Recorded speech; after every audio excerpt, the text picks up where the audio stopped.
Chapter 16, Greater Intimacy. After that first kiss on the beach in early August, there was a phone conversation. I don't remember the exact words, but I remember what wasn't said. We didn't discuss what we would do. Lynn asked, "When will you be here?" That was enough. I showed up with a smile and excitement I couldn't hide. We didn't stop at the door to kiss. She walked toward her bedroom.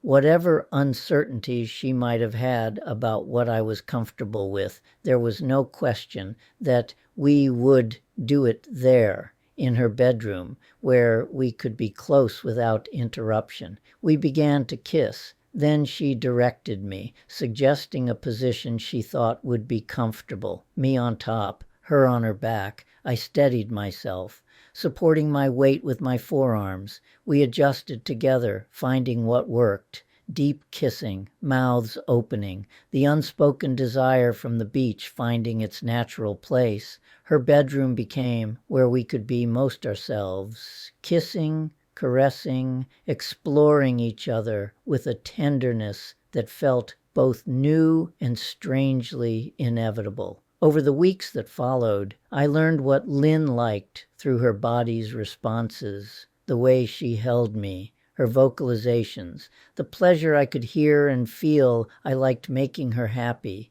making her feel good. It was mutual. She wanted to make me happy too. A pattern developed. I'd brace on my forearms, and after a while I'd start to ask, am I too heavy?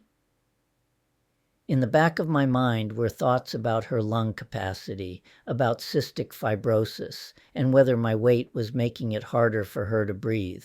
At first, she'd answer, no, but later, maybe the second or third time, as soon as I began with am, she pulled me closer, tighter, preventing the question from breaking the mood. Her answer was her body drawing me in. We explored each other above the waist. Loose-fitting shirts made it easy, my hands moving along the warm skin of her back, tracing the curve of her sides. She did the same to me, her fingers learning the shape of my ribs, my shoulders. We were discovering what touch felt like when you trusted the person touching you. Her body began to signal what she wanted, small shifts in position, the way she leaned into my touch, the sound of her breathing changing. I was interested more than interested. My hand moved toward her breast, first on her right side, where I could reach over the top of her bra through an opening in the fabric that worked. Her response told me she wanted this. Then I moved to her left side, trying to slide my hand under the bra. But the fabric was tight against her skin. I hesitated, worried I might hurt her. My hand cupped her breast, but couldn't move easily. I paused. "Sorry," I said, bashful. "I don't want to." I was too shy to finish the sentence, too uncertain about what my faith said was okay, too nervous to vocalize what we both knew. This would work better without the bra. She knew. She sat up, reached behind herself under her shirt, and unhooked it. Then she slipped the bra off and set it aside, keeping her shirt on. "Let me make this easier," she said quietly. I imagine she was thinking, "You're Catholic. We've talked about this. I don't know what you're ready for, but clearly you're ready for this much. And it would be more comfortable if you didn't have to maneuver around the bra." It wasn't a demand. It was an invitation and consent. I slid my hand back under her shirt. This time there was only warmth, skin, the soft curve of her breast. My fingers traced slowly, learning. I didn't yet know how much this area might be an erogenous zone for her, but her response, the way she leaned closer, the sound she made, told me she wanted my touch there. She didn't pull away. She leaned closer, her arms wrapped around me, pulling me tight. Everything about it felt natural, right. The kiss had taught me something about momentum, how bodies can move together in fractions of a second, synchronized movements that happen before conscious thought Our intimacy developed the same way, her body guiding mine. My tentative explorations met by her squeezing tighter, leaning closer, action speaking faster than words ever could when her arms wrapped around me tight while we kissed. It wasn't restraint, it was confirmation. Yes, I want this. Keep going. Either of us could have stopped, could have pulled back, said no, changed our minds. The momentum wasn't unstoppable. It was made of constant tiny confirmations, just like that first kiss. But in those moments, with our bodies speaking that language, there was no space for conscious calculation, no room for guilt or second guessing, just the rightness of being together. Consciously, everything felt right, natural, no regrets. But somewhere beneath awareness, shame took a different form, not thoughts, but feelings and automatic actions I couldn't name. I knew from reading that arousal was simply physiology, the body preparing for what it thought might come next, even when the mind knew otherwise. Wetness wasn't climax. It was just response, automatic, unstoppable, but old training doesn't dissolve with understanding. When we paused and I noticed I was wet, I would slip away to her bathroom.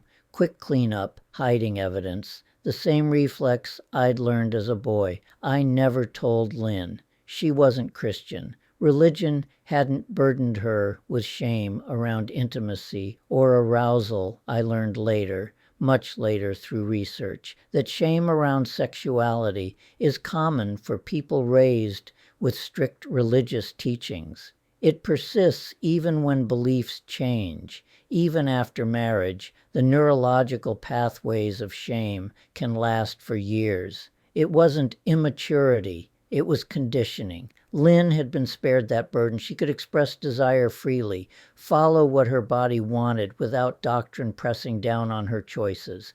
So I carried my shame alone, in silence. It was isolating, even in the middle of intimacy. The shame manifested as confusion more than guilt. My conscious mind knew this was right, but automatic responses, the hiding, the secrecy, operated below thought, beyond reason. This wasn't just about physical attraction or arousal. What I felt with Lynn went deeper. I couldn't imagine anyone more beautiful than Lynn, not just her face, though she was beautiful. The way she looked, the way she moved, her form, everything about her appearance was desirable to me. But it was more than that.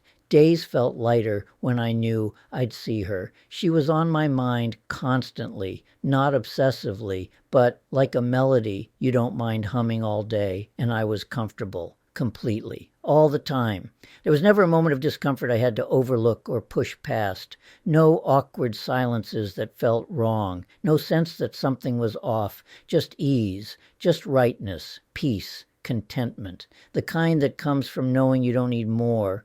Don't need to look elsewhere. She was enough, more than enough. She was the person I wanted. Love was developing, though I hadn't said the word yet. How long does it take? How long should it take? I didn't know, but I knew this. I didn't want to see anyone else. Couldn't imagine wanting to. We talked about our dreams, our work, what we hoped our lives might become. Those conversations mattered as much as the kisses, maybe more. They were building something I didn't have a name for yet, but felt in my bones. This was the person I wanted to be with. I'll tell you more about those conversations later, about how we supported each other's dreams, how Lynn shaped the person I was becoming. For now, what matters is this. Our relationship wasn't built on desire alone. It was built on connection, trust, and a growing certainty that we belonged together. Bob visited occasionally during those months, staying a week at a time. He'd arrive, nod at me, call for Lynn, then disappear into another room. He didn't make conversation. I tried at first, the words sliding off him like rain off a waxed coat. Should I try harder with him, I asked Lynn once. No, she said. If he doesn't talk, you don't have to.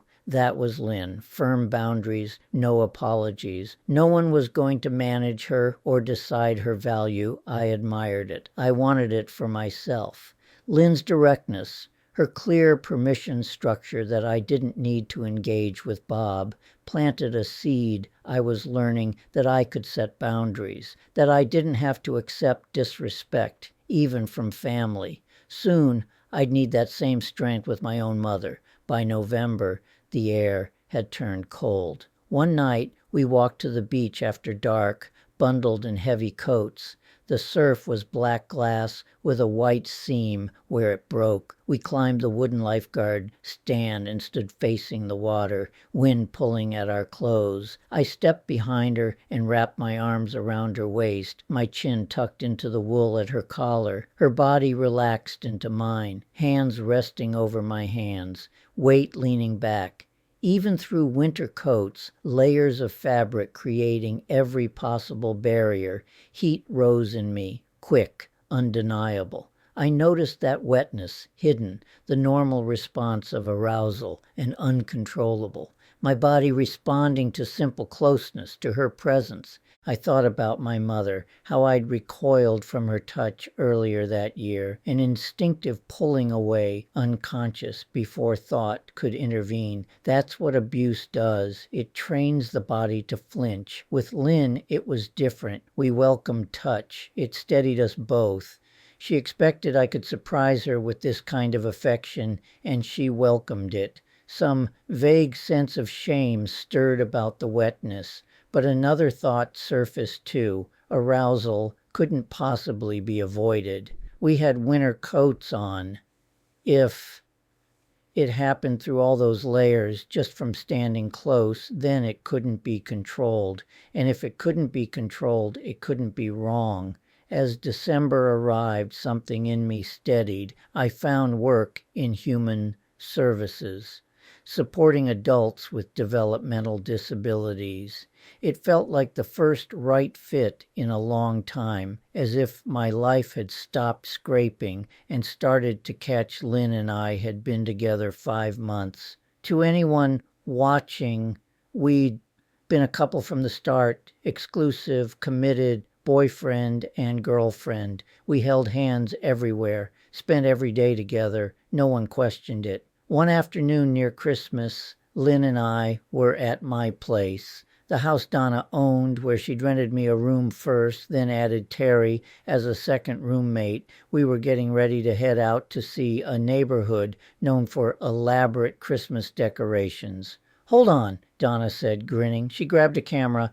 "Let's get some pictures before you go." I pulled Lynn onto my lap. She put her arm around me, comfortable and natural. Donna suggested a different pose. Lynn adjusted, leaning in. We both had ideas, moving easily together. The shutter clicked several times. "You two are so good together," Terry said, smiling. It was a small thing, photographs, a comment, but it mattered. For so much of my life, I'd been invisible, erased. My parents had built a pool, taken me to Disney World, checked all the external boxes, but never once asked if I was happy, never saw me. They showed interest in my brother John's life, noticed his relationships, celebrated his milestones. But not mine. Donna and Terry saw me. They were happy for us, not because it served them, but because they cared. Lynn squeezed my hand as we headed out. I didn't say anything, but I felt it, a quiet shift. The difference between being tolerated and being welcomed, between performing and being seen. I was learning, slowly, what it felt like to be visible. It seemed strange, in retrospect, that we had not named the nature of our relationship. Anyone would have known there was something special happening, that we were not just friends, as we'd left things after that first date. What we had shown in the way we looked at each other, the way we moved through our days together. The ease between us, people could see it. But Lynn and I knew there was something we still needed to clarify, something we needed to name. That conversation was coming.